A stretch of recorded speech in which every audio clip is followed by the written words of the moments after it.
What's up everyone, True Techno Gamer here and welcome back to the channel.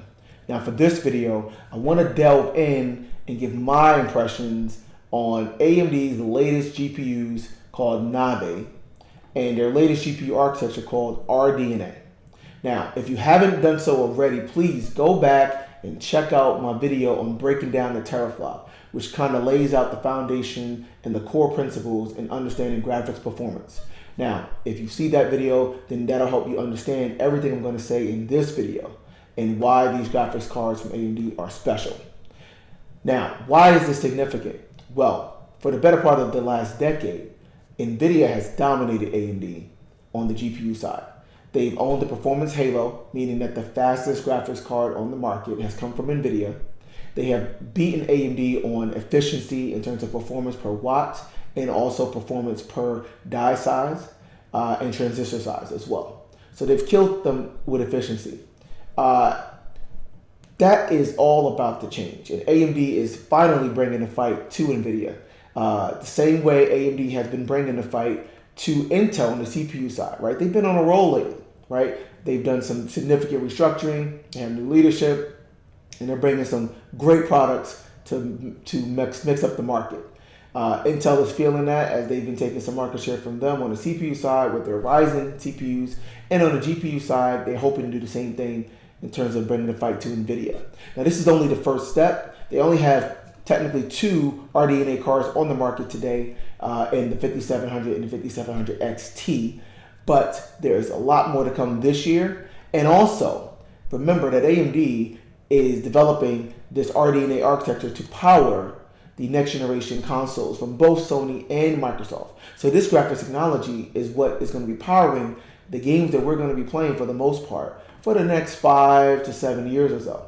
So plenty to get excited about, plenty to unwrap, and plenty to see in terms of how AMD is going to change the game. More on that after the intro.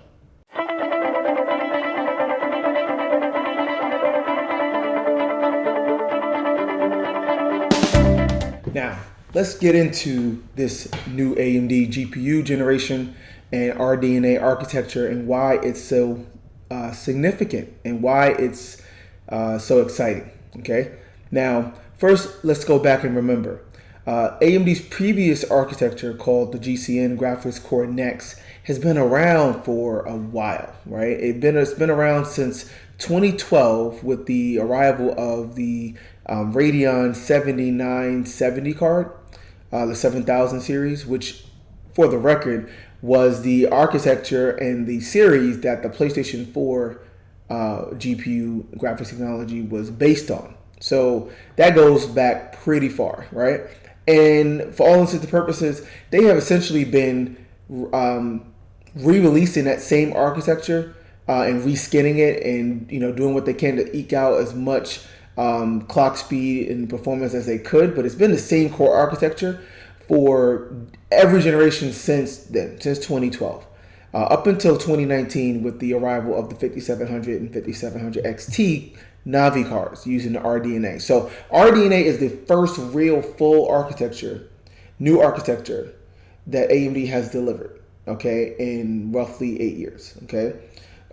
With the release of the 5700 and 5700 XT, the interesting thing is that those cards are actually mid-range cards in terms of their price as well as their performance target, okay? They were not meant to come out and compete with like, the RTX 2080 Ti and 2080 cards, right? They're not going for the high end. The reason for that makes sense from a business standpoint is that the vast majority of GPU sales, something greater than 70%, are actually in that mid-range space, right? So that high performance 1080p to 1440p resolution space, and basically that $200 to $400 price range.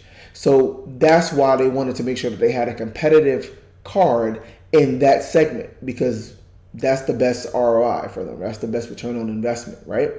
So that makes sense. Now everyone is clamoring for the high-end Navi cards, which are to be released this year, right, in 2020. And we're going to see also some glimpses of that in the next generation consoles as we get more information about them. So we already have heard Xbox Series X, 12 teraflops, RDNA 2, so a second generation RDNA architecture. And if you understand that at all, and you're on the gaming forums and so forth, then you hear the excitement and you hear the kind of shocking awe. And there's a reason for that, right? Because the prospects of that level of performance in a console is significant, right, and exciting. So I want to explain to you guys why. Like, what is so special about this architecture and these GPUs? Now, first and foremost, these Navi GPUs are among the first GPUs to actually be built on a 7-nanometer process, okay? Which means that the transistors are smaller, right? Smaller transistors, you fit more of them on the chip. Like I mentioned in my previous video on breaking down the teraflop, a transistor is the building block, right? It's the core piece component that you need to process data, right? And have processing power. So generally speaking, more transistors means higher processing power. Now, the significant thing here is that AMD actually is the first to release 7 nanometers. Nvidia is still on 12 nanometers, okay, and 14 nanometers. So even the RTX cards, so they're generally bigger, which means that AMD would have the opportunity to squeeze more transistors in the same amount of space, which should yield better performance in theory. Now, AMD themselves, when RDNA came out, as you see here on the slide, has said that the RDNA architecture represents 25% IPC gain over previous gen. IPC is instructions per clock. So for every clock that the GPU runs, RDNA is going to do 25% more work. Okay, so if you have a RDNA card clocked at the same exact speed as a GCN card, same exact speed, and have the same number of shading units and the same number of compute units, what this means is that you're still going to get about 25% more performance out of that RDNA card. Okay, in addition to that, they said that the RDNA has 50% increase in performance per watt over the previous gen. Now that is significant. Okay, so what that means is, as I mentioned in my previous video, efficiency is about how much you can do with how much actual power. Okay, the more power, the bigger the card needs to be, the more expensive the cooling needs to be, and the more heat is generated, which generally is not a good thing, because high heats can mean instability and less lifespan for that card. So you want to keep things cool, you want to keep things simple. That's efficiency. Nvidia has been great at efficiency with their latest cards and with their cards over the past few years, quite frankly. So GCN has been horrible in terms of efficiency. GCN, as I've shown in my previous video, the Vega 64 was a horribly inefficient card. A ton of compute resources, a high in specs, but you see the TDP was really, really high, and ultimately the performance you got, you needed that level of power to reach the same level of performance that Nvidia was delivering with literally almost half the actual power needed, right? So that's the definition of inefficient. So the fact that they're getting 50% more efficiency per watt is great. Again, what that means is if you have a RDNA card, let's say at 200 watt TDP, and a GCN card at 200 watt TDP, same number of cores, everything else being equal, you're going to see 50% more performance out that RDNA card at that same wattage than you would on the previous card.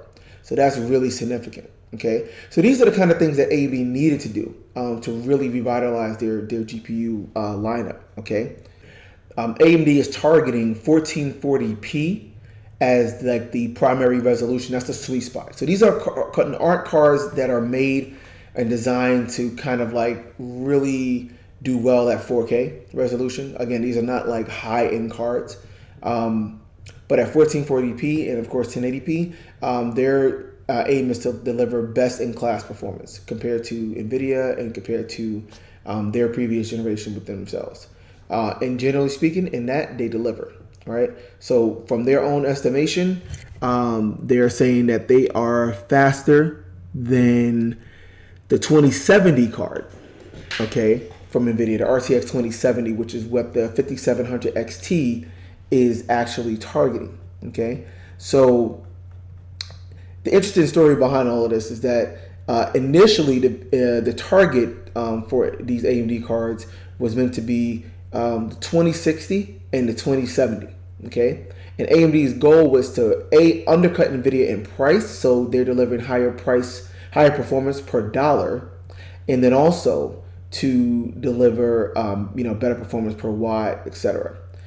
And Nvidia saw this coming, so hence the Super lineup, right? So on Nvidia's side, they release an updated, refreshed lineup of their graphics cards with the Super at the end, which was meant to give a performance boost, ultimately to increase their performance per dollar. So they didn't actually change the prices on their 2070 and 2060 and 2080 cards. They just increased the performance that you got at that same price point. And the goal there was to increase the performance per dollar to kind of get closer to matching what AMD was bringing.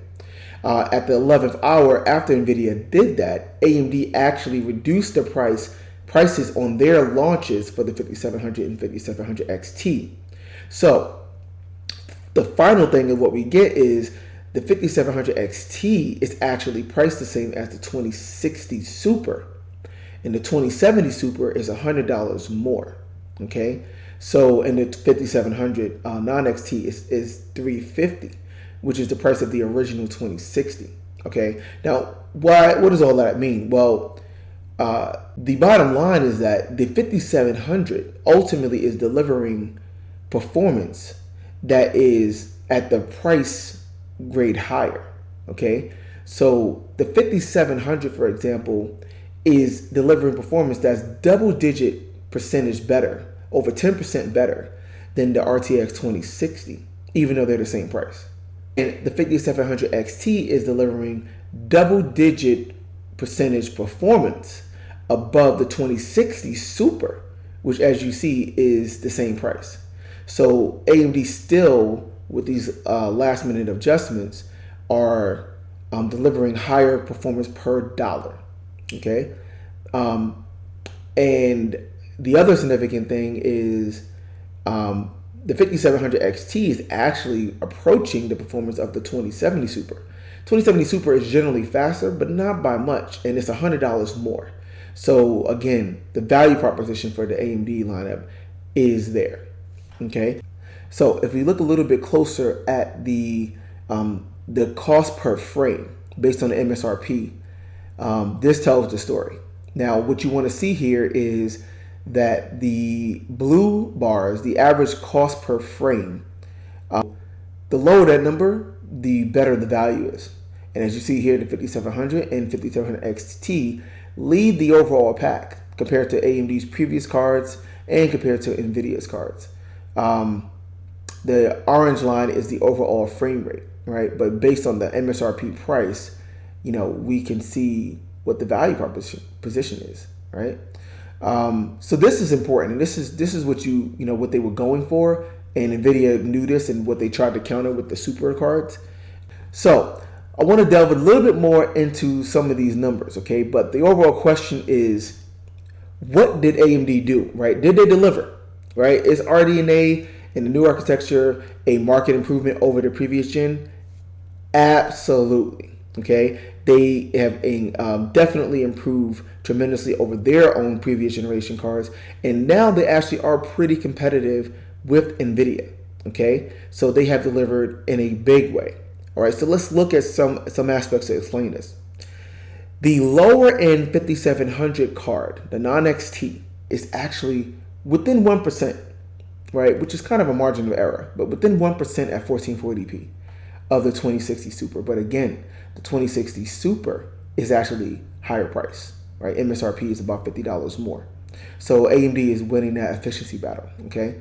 The 5700 destroys the Radeon RX Vega 56 at 1440p, double digits, right? Over 11% faster on average, okay, across these games. But if you look at this, you'll see that it's generally above 10% faster, right? And not only the Vega 56, but the Vega 64, the lower end Navi card, actually beats the Vega 64, which was a flagship card from AMD designed to compete with the GTX 1080, Okay, so generally speaking, the RX 5700 is giving you roughly GTX 1080 level performance for $350, and at a TDP of less than 200 watts, right? Which is significant. If you look at the TDP for the Vega 64, again, it's almost 300 watts. Okay, very inefficient. And look at the teraflop ratings. Again, to go off the teraflop ratings, right? The RX 5700 is barely 8 teraflops, right? In terms of raw computational processing power. The Vega 64 is 13.4 teraflops.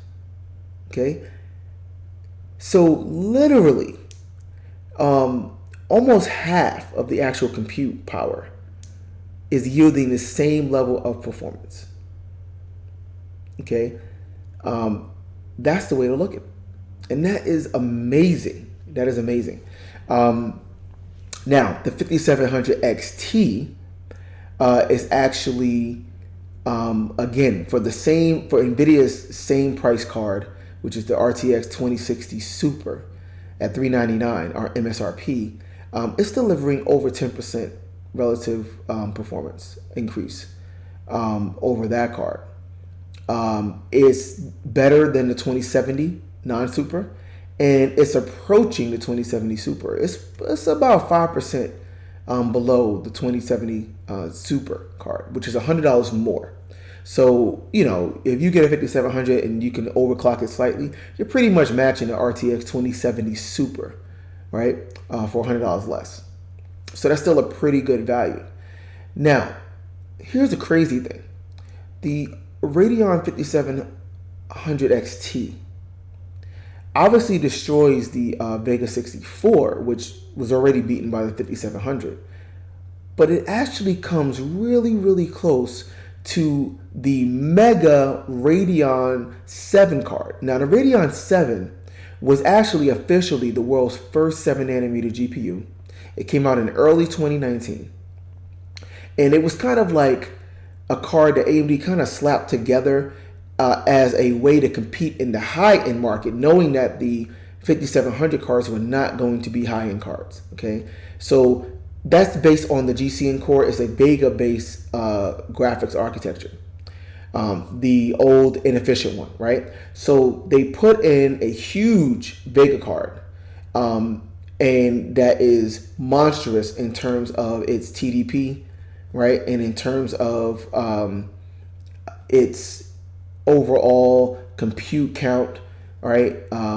Shader count, etc. Okay, and price, right? The card is priced at $700.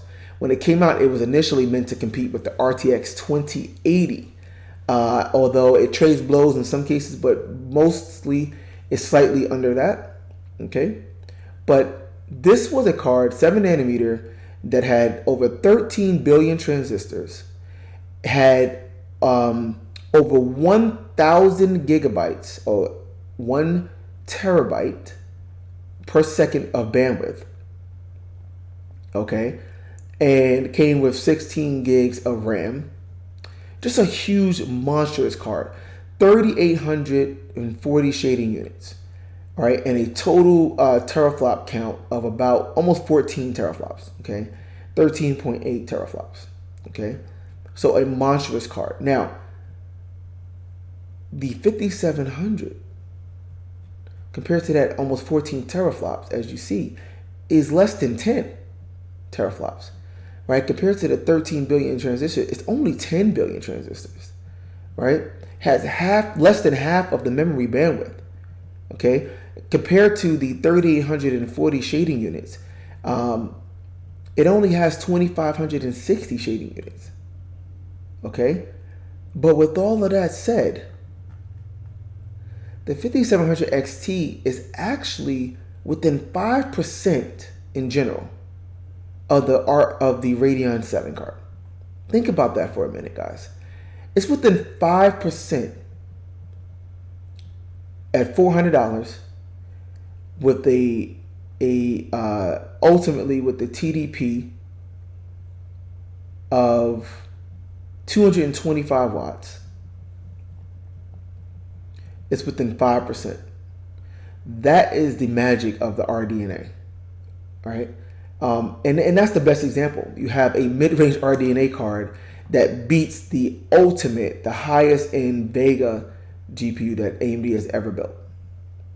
That tells us the story right there. So, did AMD deliver? Yes. This is the biggest change, the biggest performance increase that we've seen from AMD in almost a decade. And, again, it's not just brute force performance, because these cards are not even high-end cards. It's about efficiency, and it's about, good pricing, and etc. Needless to say, right after these cards came out, AMD discontinued the Radeon 7, right? Because it was rendered obsolete, and they couldn't really sell it for much cheaper, given the manufacturing costs to build a card that size with the old architecture. It just goes to show, again, the greatness of a new architecture, smaller transistors. They can do so much more with it. So going back to the previous video, let's reiterate. Not all teraflops are created equal, okay? Efficiency has a lot more to do with actual performance in the real world and with actual apps and actual games, okay? So Navi's efficiency has improved and reset the baseline for teraflop performance going forward. In other words, you can't really look at a Navi teraflop and compare it to AMD's older cards on GCN, okay? So you can have a lot less Navi teraflops, and they will ultimately have better performance than anything we've seen with Polaris and Vega, okay?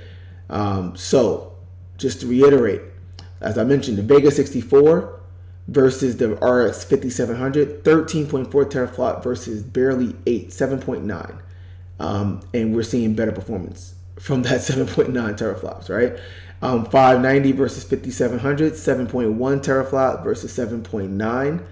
And we're getting, better than 50% performance gains, even though they're both pretty close. They're both, within the 7 teraflop range. Okay, so when we hear these future AMD cards, we hear about the actual teraflop rating on the next gen consoles, we have to remember that and keep that in perspective, right? If a next gen console came out with the RDNA at 10 teraflop, which is roughly the 5700 XT, okay, and you might say, wow, that's not even twice the Xbox One X, which is 6 teraflops. Well, yes, it is. Okay, in fact, it probably would be a lot more than twice the Xbox One X at 6 teraflops because of that efficiency, right? One way to think about it is, remember the slide that I showed earlier that said that there was 50% increase in performance per watt and a 25% increase in IPC, right? Instructions per clock. So we've seen it here though, right? That the 5700 XT is almost 10 teraflops and it destroys the Vega 64.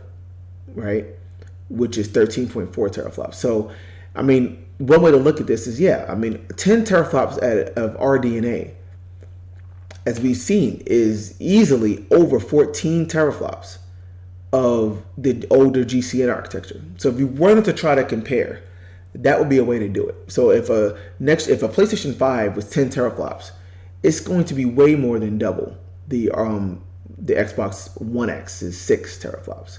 When we hear, 12 teraflops for, the Xbox Series X on RDNA 2, which is even more efficient than RDNA 1. And we don't have all the information on that yet, but geez, that potentially could be huge performance gains. But again, even on RDNA 1, 12 teraflops is probably approaching easily, 16 teraflops of older GCN architecture.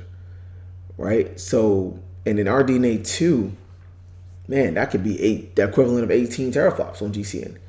Right, so when you look at the Vega 64 and the Radeon 7 at roughly 14 teraflops, that's going to be, well beyond those cards. So that's the efficiency battle. Okay. With that said, there is one caveat that we still got to acknowledge. All of these strides are great, but even these current RDNA cards are still not quite as efficient as Nvidia's cards. Okay, now keep in mind, remember, Nvidia is still ultimately leading, right? They still have to perform the performance halo with the 2080 Ti. And if you look at it in terms of like equal teraflops on the Nvidia side, right? So let's go back and look at that. The RX 5700 XT, for example, is pretty close. It's actually a little bit higher teraflop rating than the RTX 2070 Super. Okay, and if you look at the actual specs, they are really, really close. Look at that. The actual graphics core count is exactly the same. The base clock is exactly the same. Okay, the memory bandwidth is exactly the same. This is not a coincidence. On paper, these two are the most equal cards that you can look at from these two architectures. However, the TDP on the 5700 XT is still a little bit higher, right? But keep in mind that Nvidia is still on 12 nanometer and AMD is on 7 nanometer. That's almost half the size for the transistors, right? So in theory, you have half the size of the transistors for the Radeon for AMD, which means that for the same power envelope and the same size, the same die size, you should be able to fit almost twice the number of transistors, meaning almost twice the amount of performance. Yet and still, the 2070 Super uses less power and ultimately still beats the 5700 XT by 2 to 3% on average. Now they're pretty close, but on paper, there's no way that the 2070 Super should even match the 5700 XT. But the 5700 XT is still lower than it in terms of performance while being on a significantly smaller process node and still using slightly more power and having an actual teraflop rating that, as you see, that is higher, right? It's almost 10% higher, okay? But it's still not able to match and match Nvidia. So this is what Nvidia's older architecture, right? That's been around since 2018 in terms of the RTX Turing architecture. Now, Nvidia is also about to release their brand new architecture called Ampere this year in 2020. And they're promising huge efficiency gains because they are finally getting down to 7 nanometer themselves. So this is, that's a little bit, disturbing from AMD's standpoint. They're still not able to match Nvidia at 12 nanometer. And now Nvidia is about to drop down to 7 nanometer. So if they increase their efficiency, we're going to see some amazing things from Nvidia's side as well. But AMD has prepared for that. And they understand that that's what's happening and that's what's going to come.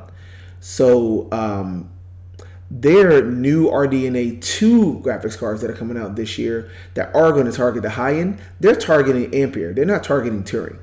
Right, so they are going for the jugular. Now, whether they would actually meet it or not, who knows? But I think it's safe to say that they will be pretty close in terms of efficiency. AMD has absolutely closed the efficiency gap. Again, if you look at that 9.7 teraflop from the 5700 XT to the 9.1 on the RTX 2070, and keep in mind that again, the Vega GCN cards, the Vega 64 was 13.4 teraflops. And it absolutely got destroyed by the 2070 Super, right? By well over 20%. So not even close, not even in the same ballpark, while using way more power, right? At almost 300 watts. So they have absolutely closed the efficiency gap.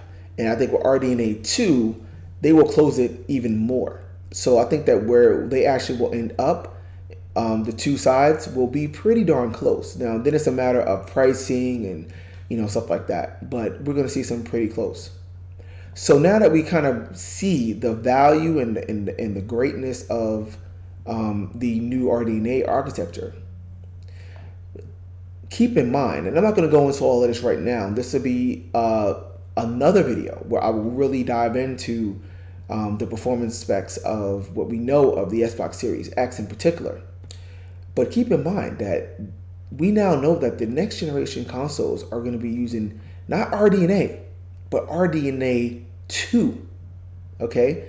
Now, if we even look at it from an RDNA standpoint, from what we can see with the current cards in the 5700 series, and we know that the next Xbox is 12 teraflops.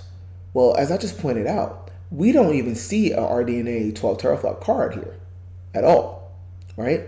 But at nearly 10 teraflops, the 5700 XT is able to meet the 2070 Super, right? So the 2080 is roughly 10 teraflops, and the 2080 Super is a little bit more than that, roughly 11, and the 2080 Ti is about 13 teraflops. So depending on the clock speed. So it is not far-fetched to say that a 12 teraflop RDNA card can absolutely match, if not beat, the 2080 Super, right? And basically, the next Xbox will fall somewhere in between a 2080 Super and a 2080 Ti. Now, I'm going to let that sink in for a minute, because in the next video, I'm going to take this video and take the breaking down teraflop and put it all together, and I'm going to break down how we can extrapolate the performance of the next generation consoles, and how we can safely say that that GPU performance, that level of GPU performance in there, will actually exceed a 2080 Super and will approach a 2080 Ti. Stay tuned. It's getting interesting. It's going to keep getting interesting and juicy, and there's a lot more to come. But if you made it this far, thanks a lot for listening to this video. Please subscribe to the channel. Please comment. Don't leave me hanging, guys. Let me know what you're thinking. Let me know what you're learning or not. Just let me know something. Appreciate you. So till the next video, take care.